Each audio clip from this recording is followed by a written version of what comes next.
Welcome back. It's so great to be back with you guys this week. Isaiah Randolph, Declan Meyer. Today we have a special guest, Alex Steppe. Would you like to say a little few words? Hi guys, I'm Alex. I'm really excited to be on here. Excited to discuss some things about politics today. Thanks to Isaiah and Declan. All right, let's get rolling. Declan.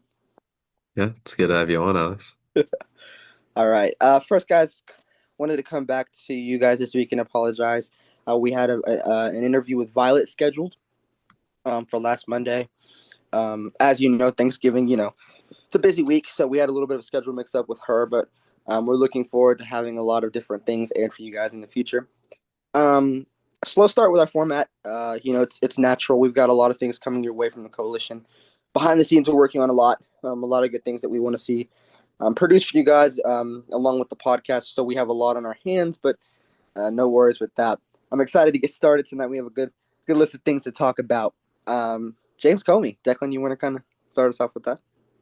Yeah, I've mentioned a few times before that we had Alex on, but I wasn't able to upload it. I wasn't able to edit it because plain and simple, I was being lazy, and about half my day was taken up by playing football pretty badly at that. Um, but we originally talked about it was at the time that they just opened an investigation to James Comey, and now we have an update about that where they are. This is a quote headline from CNN. The Justice Department could present a new indictment against James Comey to a grand jury this week. Wow, it's interesting because at the beginning of this past week, I had heard that his case was being dropped. That he was something had happened in the Justice Department where they either couldn't find enough sufficient evidence, or that they're just going to give up with that case, and now to Pam Bondi chasing after her victims again with a new case. Alex, what are your thoughts? I remember on that podcast that get uploaded, my first words upon talking about this James Comey indictment was that it was a disgrace, and I stand by it. Is a disgrace. What it is Donald Trump again going after a political opponents. James Comey obviously investigated his very clear links to the Russian government in 2016, and he's getting revenge for that now. And he already failed at this once. It was about to be thrown out, and now he's going back for round two. It it's it's mind-boggling to me how we've fallen this far, how we've let one person weaponize their Justice Department to go after political opponents for no reason. Isn't he also going after Letitia James in New York? We, how are we letting this happen? Yeah, I mean, this is something we've continuously seen from the Trump administration, right? And as Alex touched on, going after political opponents. You don't know. I see that in a democratic government. I mean, yes, there is some turmoil between parties, and in our country, we're a two-party system. So, Democrats and Republicans have always kind of clunked heads. But to go after political opponents because you disagree with them or because they made you look bad, not to mention expose the truth. I mean, he was associated with the Russian government in a lot of scandals, and then we talk about the 2016 election, and people get really heated about that. But it's the truth. And so for Comey to come out and say, "Hey, this is what's going on. This is what happened," we're pretty sure that President Trump is not going to just sit by and let his name, very little of what he has his name left, be put into bad light. Declan. Well, um, I feel like as of recently, there's kind of been a lot of distractions, and I know we talked about this a lot last week. There's been a lot of distractions involving the current administration, whether that's to distract from the Epstein files or to distract from the fact that we have people in our government committing war crimes in the Caribbean, or the fact that we're just blatantly going after our political opponents. But the only thing I really have to say about it is Trump is going to be Trump. We know who he is. We know what Donald Trump likes to do. And the thing I said when we originally recorded with Alex is um, it's shocking, but not surprising. and that's I mean that's the story of our life, right? As you mentioned, Trump's going to be Trump. Um, very few things that have happened in the past couple months have we been surprised about. I mean, this is something that we've seen over and over continuously in greater magnitude from the Trump administration. As Declan touched on, something I'm very, very interested to talk about. If you guys remember a couple months ago, I posted a video. Good afternoon, everyone. I wish that we were meeting on better circumstances. I come from you in my beautiful home in Flowery Branch, Georgia, to bring you some very sad news. The Trump administration, it has been official as of 2 hours ago that the Trump administration has taken action on a ship in the Venezuelan coast and killed 11 Venezuelans. These are rumored to be people who were in the drug cartel. There was no due process. These people were not verified that those were the people on the ship. There was no due process, no court case, no conviction for these people. These 11 Venezuelans were blown up by the U.S. military on the action of the Defense Department under President Trump and killed. This infuriates me, and it makes me incredibly sad. And all day today I was trying to hold my tears in, regardless of if these people were drug cartels. Do not misunderstand my words, that is not okay. But this is murder. And those 11 lives, the blood of those 11 lives, lie on our president's hands. This is not being talked enough about. Repost this reel. These 11 lives matter. Due process matters.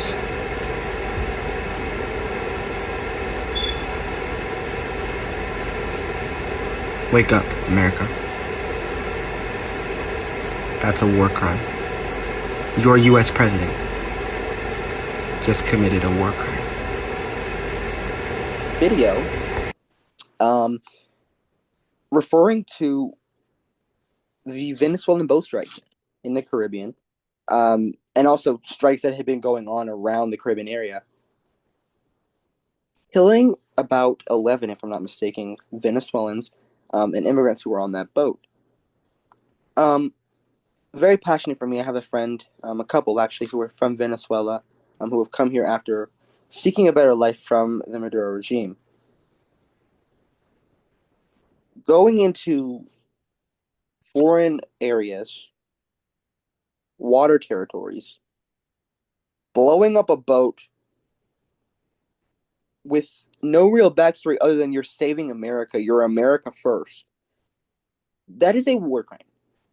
That is a very much blunt, that is the only way I know how to say it. That is a war crime. And so murdering, and I would like to say pretty brutally, with no due process, no arrest, no mode, as far as I know, no mode of communication. These men on this boat, and I hope there were no women, these men on this boat had no idea what was coming, so they had no opportunity to, even if they wanted to, concede themselves in the name of the law. They were just blown up one day in the middle of the ocean. It's ridiculous. And so now we see Republicans on Capitol Hill going a quick 180 and saying, oh my gosh, Hegseth should be, and maybe it's wrong of me to say that maybe some of these Republicans are not genuine, but these are the same Republicans that a couple weeks ago were standing behind Marco Rubio, saying that the 25-point plan for Ukraine and Russia was an American plan, but it was also a Russian plan. So they're kind of speaking out of the double side of their mouth. I want to hear your take on this from you men. Will he be blamed for this? Will Trump say, okay, look, file out some articles of impeachment just so he can save his tail, or what are we thinking? I'm sorry, but like this was clearly drawn up by Trump. Hegseth is the fall man. He's the fall man. Um, because as dumb and as much of a piece of shit that Pete Hegseth is, he's not this dumb. He's not this dumb. He is not so dumb as to commit a blatant war crime and not cover his tracks. But you know who is? You know who is dumb enough to commit crimes and not cover their tracks? Donald Trump. I think the reality is that Trump is pinning the blame on Pete Hegseth. I don't even I I don't have enough respect in this administration to confidently say that they will actually impeach Hegseth. Um, I think just them starting an investigation, they're going to create a whole bunch of press about that, and then everyone's going to forget about it in a few weeks, and then you know how people are. Alex, what are your thoughts? I'm not surprised that Donald Trump and his Argentina First administration, with his DUI hire, is now trying to walk back on some things. But I agree with Declan. I think the Republicans in Congress are going to be too spineless to actually get rid of Pete Hegseth. They're too spineless to basically do anything without direct orders from Donald Trump. And, you know, Donald Trump might be indirectly trying to get Hegseth out, but nothing's going to happen until Donald Trump calls for Pete Hegseth to get fired. And Donald Trump isn't going to do that. Pete Hegseth is a loyal foot soldier to his administration. So while he might be trying to push him out, it's not going to happen because of the Republicans on Capitol Hill. Too many of them have just become Trump puppets. They're not loyal to America or even their own party. They're loyal to a man, Donald Trump. And as long as Donald Trump does not give the direct order, they're not going to do anything. And that is what our politics have become, right? These people are loyal to one man, not even their party, as you mentioned. It's Appreciate. yeah, yeah. It's kind of how Alex touched on. This is a very loyal, probably the most down to earth loyal cabinet America has ever seen. And I say down to earth because Trump was pretty down to earth when he was in, enjoying his time with Bubba. We'll just say that. This is And Mondani. And Mondani. and Mamdani. Yeah, he was loving Mamdani a couple weeks ago. Look, this is actually pretty embarrassing. I think we're at like you've got to put this time in America up with some of the worst men. Like we are genuine, and it's so bad that like we're sitting on this podcast making jokes because there's literally nothing else. It's so bad that we have to laugh it off. But Yeah. I think that you know I see your point, Declan. Like a lot of these people are really stupid. But you can kind of tell what are Trump's calls and what are just some dumb, idiotic calls. I am interested to see what happens with that investigation, though. I think Capitol Hill has a chance to kind of shift the tide a little bit. If they were smart, if the Republicans were smart and they realize what is happening, which is something I want to touch on with resignation of the Republican Party, specifically in the House. If they realize that a midterm is coming in a couple months, Democrats could win some elections. They might want to save themselves a little bit on the hide and say, okay, look, this is making a little bit of the Republican Party look bad. Maybe we should, kind of take this serious. Or maybe they'll say, hey, let's, as Declan mentioned, look into this for a couple of months and then, oh, it's gone. Forget about it. The American public will focus on the economy. We can just kind of shove this under the floor mat. I mean, one of the two, right? I mean, it's not what we have written down, but speaking of Trump's time with Bubba, I mean, at least the last time we had a sex pest in the White House, he had good economic policy. That's true, right? At least he did something, right? I mean, what does he have for what does Trump have on his resume besides good Kirk? Like, I don't Bankrupting businesses. And that's oh my gosh, don't get me started. People say, oh, and me and Alex and Deck were on planning a little bit before we recorded, and Alex mentioned, we were speaking on Arizona, Nevada, and the West Coast and states that flipped for Trump, and I mentioned how in the world do young Latino men who are working 3 jobs to support their mothers, their sisters, their daughters, their wives vote for a man who has spoken so bad on their race? And Alex said, the economy, man, the economy. My thing is, I've heard people in Georgia say this, Alex, and you can kind of touch on this as well.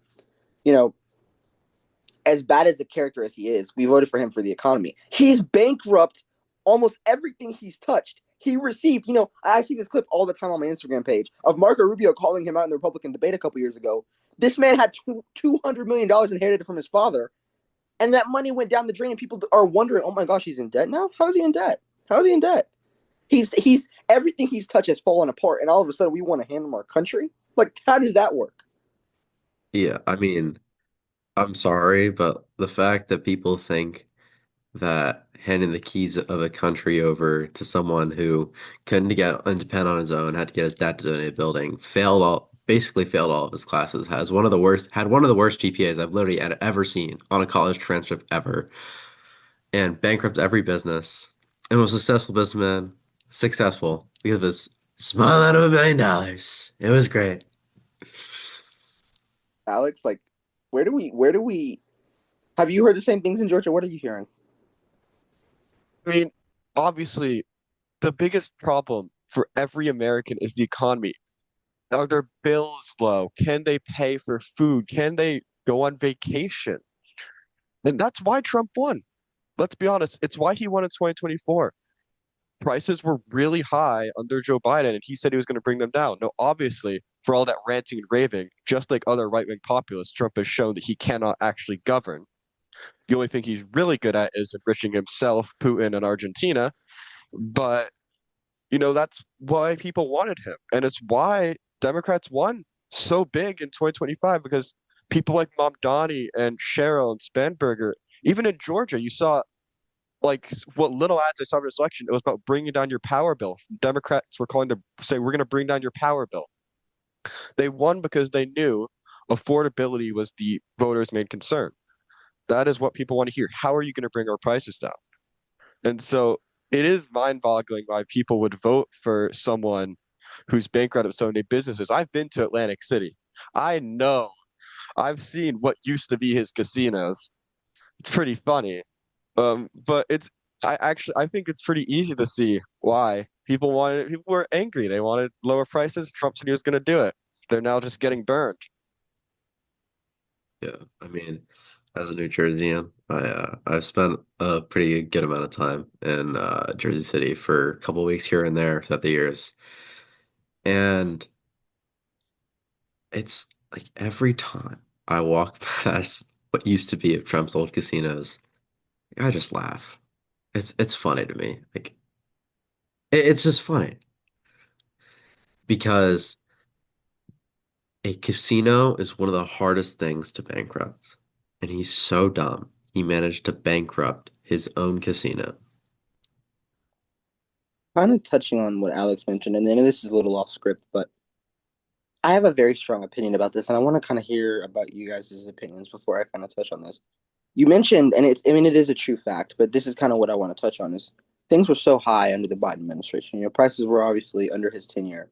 They started off pretty well, pretty understandable, but then towards the end of his tenure were really, really high. Inflation was high. Do you associate that with President Biden? And this is a conversation that I have with most people. I have a conversation briefly with people in Georgia who are mostly Republican in my area, but we have been a purple state as of late. Do you associate high prices, inflation under the Biden administration all on Biden? Is it his policies? Is it other things? What do you guys believe is the cause of that root? Because people are very uneducated and they don't understand correlation causation fallacies that politicians have used for decades. Well, the reason why prices were so high under Biden is because there was a kind of global pandemic that happened. I don't think he had much control over that. And that's the thing. Um, both Trump and Biden would be looking much better in terms of their economic policies in the history books if Trump didn't take away all of the safeguards that were put in under Obama in the case of a global pandemic. Have you ever seen those memes or those reels that say, politics is like driving a car? If you want to go forward, you put it in D, and if you want to go back, you put it in R. I think that's pretty real. I think that's pretty. What do you say, Alex? You think that's pretty accurate? I definitely agree with that. I mean, throughout history, as probably my favorite thing about politics is political history itself. We've seen the strongest economies under Democrats. People like uh, John F. Kennedy and Lyndon Johnson and Bill Clinton have had very strong economies. And many Republican presidents have just inherited those good economies and ruined them. Um, back to the initial question of, is it Biden's fault?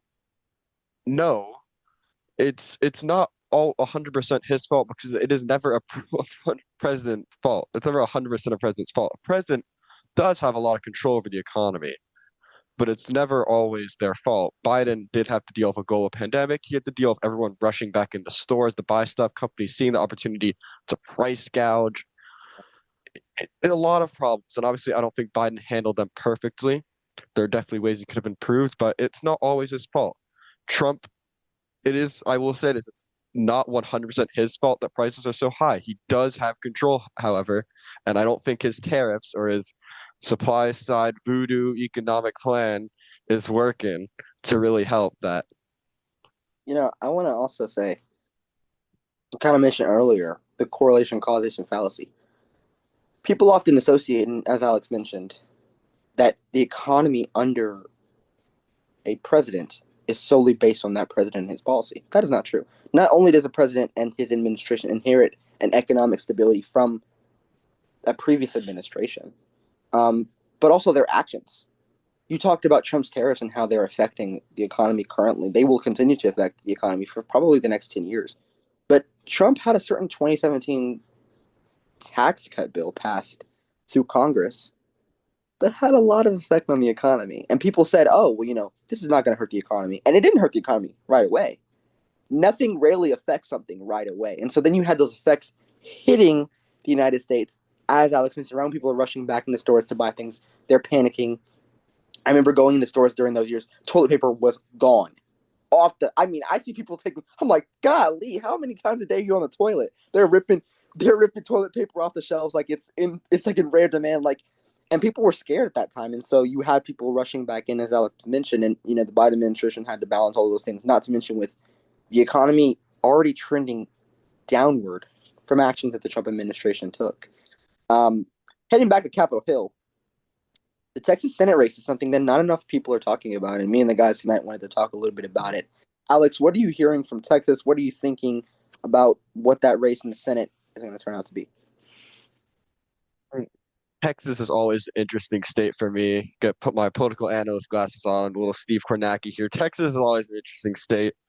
Um, Obviously, historically, a very conservative state, but we're definitely seeing it trend towards the left, albeit very slowly. It was somewhat competitive back in 2020 during that race. Obviously, in 2018, Beto O'Rourke brought it down to the margins against Ted Cruz, but Republicans have managed to keep their hold on it. And, looking at the national environment, look what happened in 2025. 2026 could be the breaking point for Texas in terms of Republican dominance. Already we're seeing a bit of civil war in that GOP primary between the incumbent Senator Cornyn and Ken Paxton. Definitely, seeing some fighting there.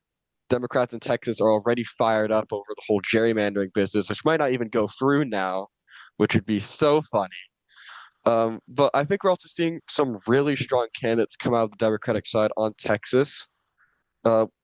I can't really pronounce his name correctly, but Talerico, his name. Yeah. Talerico, yeah, he's the He, guy who was in the state legislature, and now he's running. Yeah. he seems like a very strong candidate that I would love to see in the Senate representing Texas. But I do think we have to face the facts. Texas is still very much a Republican state. It's going to be very hard for any Democrat to flip. But like I said, the environment in 2026 is looking very hostile to the Republican Party. So if there's going to be a time for Texas and the Texas Democrats to do it, it has to be next November.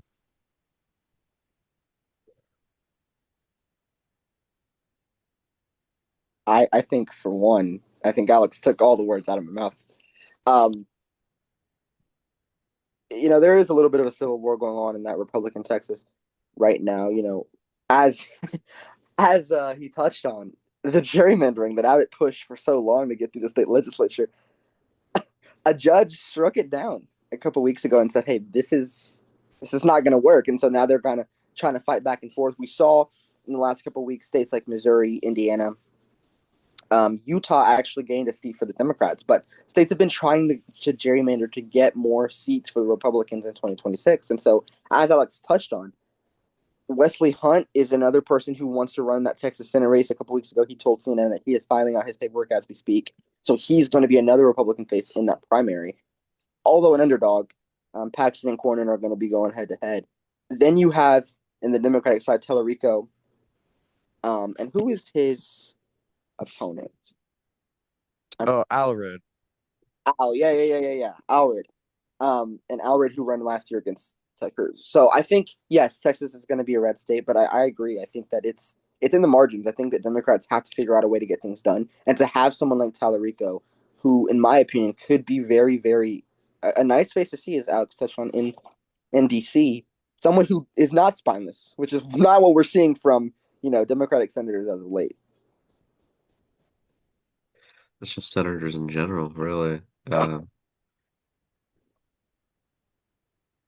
um, in my government class, we play Fantasy Congress, and the name that's kind of special to me, Jasmine Crockett. She's an absolute Fantasy Congress demon in terms of the fact like she'll put up some points. But her name's been kind of the mix there. If she does officially run, I think she has probably the best chance at any of the Democrats to win it there. But yeah, only time will tell. I think this is going to kind of lead into a segment, but we had kind of spoken recently, and I know I also had this conversation, Declan, with my granddad. Word has kind of spread of potential candidates for the Democrats. And I saw this photo, obviously AI, because, AI is getting crazy, but I saw this photo of Newsom and Jasmine Crockett as a pairing in November of 2028. I kind of want to ask, what are some pairings, president and vice president, that you guys would like to see for the Democrats and Republicans as well, if you guys have any? I think in terms of this is kind of a point of disagreement between me and you, Isaiah, is I've never I do think JD Vance is dangerous, but I think he is the lesser of two evils between him and Trump. I think between Trump running for a third term than JD running, I would much rather have JD run with at least someone who's funny as vice president. So there are some Republicans in Congress who kind of just crack me up because of how stupid they are. But Huh. Alex? Okay, so might call me crazy for a second. Socialist Steppe is about to strike here. My top pick for in a perfect world, my top pick for a Democratic nominee is AOC. I adore AOC. I think she's the future of politics in this country, the future of this party, the future of progressivism in this country. However, that's not realistic.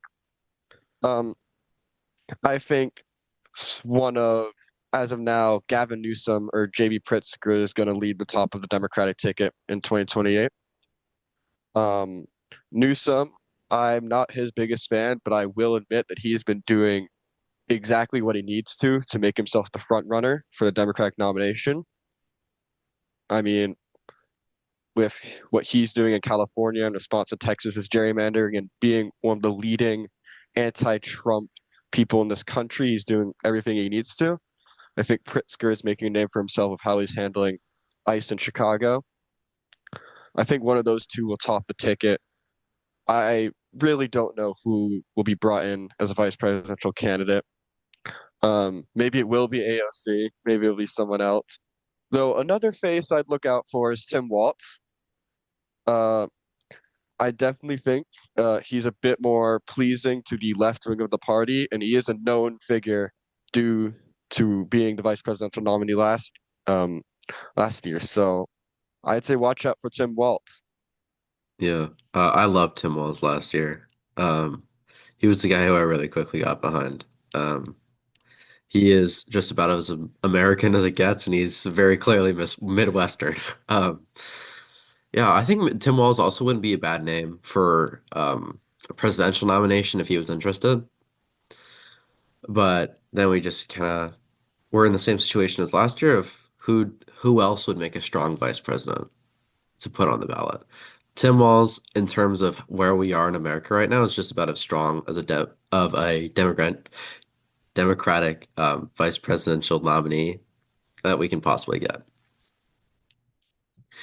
You kind of touched on like Newsom, and I'm not his biggest fan either. I'll be the first to tell you. Um, However, you are correct, Alex. He's doing all the things to put himself in the spotlight.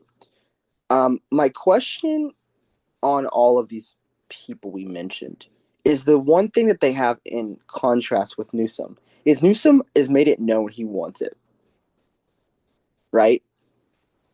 Even his nonchalant answers of, I'll have some time to think about it. We all know he's running, and we all know he's the front runner for a reason because of the things he's doing to appeal to the base, and also doing to appeal to conservatives as well. I mean, you saw what he did a couple months having Charlie Kirk on his show, trying to gain over some conservative men.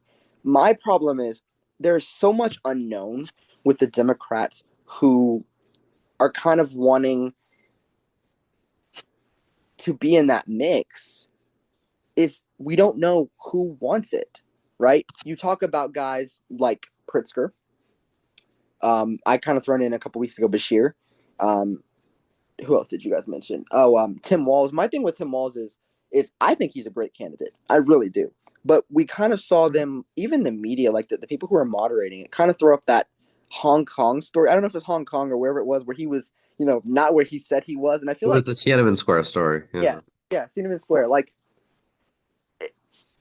I don't know if he's resistant enough to handle that pressure. Now, is he a good candidate? I think he is. I think he's a wonderful candidate, and I think he could be a really great president too. But I think with that base, we have to kind of see what comes up. And as Declan mentioned before the call started, that kind of democratic shakeup changes every couple weeks. Who's in the spotlight, who's not, who's in the spotlight, who's not. So we'll keep an eye on that. I know Declan wanted to speak on the treatment of a community in our country that's not getting treated so well as of late. Yeah. This past Thanksgiving, I took the dog for a walk in a neighboring city, Chester. It's about 5 minutes from where I live. Just take a car right there. So I'm taking the dog for a walk in the plaza, and um, in kind of the main area of the plaza where a lot of the cars have to go through to get out of the parking area, there was this lady who had clearly fallen on some hard times. She had a board. I couldn't see what it said, but um, obviously she'd fallen on hard times. Um, so I was walking through the plaza. I take the dog to the end of the plaza, and I come back. And as I'm coming back, I see this this guy talking to her, and I think, oh, this guy has some money on him. He's gonna give it to her, or he's gonna help her out. So great, good for this guy. And then I had this kind of thought in the back of my head, nagging at me, of, man, what if he's just chewing her out? And then I get close, and I hear what he's saying to her, and I, the unfortunate reality that was the unfortunate reality. Um, he said a bunch of bit disrespectful things about her as he was walking into the store across from where she was. But that's it's it's a symptom of a larger problem. Um, there Americans need to realize that everyone is human, no matter what situation they're in. Everyone has some sort of humanity in them. It is ridiculous that people feel they have the right to chew people out over their citizenship status or their race, their gender, or whatever. But more so, it is ridiculous that as Americans, this kind of behavior is tolerated. I cannot express. And maybe it's just how I was raised. But as you touched on, Deck, like, it's ridiculous. I've never been allowed, and nor would I want to because of how I was raised, chew people out, talk about, disrespect people because of where they come from, what they look like, the decisions they make, what they believe in. As you touched on, we're all human. We all are trying to make way in this hard life, especially nowadays, as we can. Whether you're a Black American, you're a white American, you're an Asian American, you're Hispanic American, you're a woman, you're a man, you're a first generation American, you're a fifth, or you're an 11th generation American.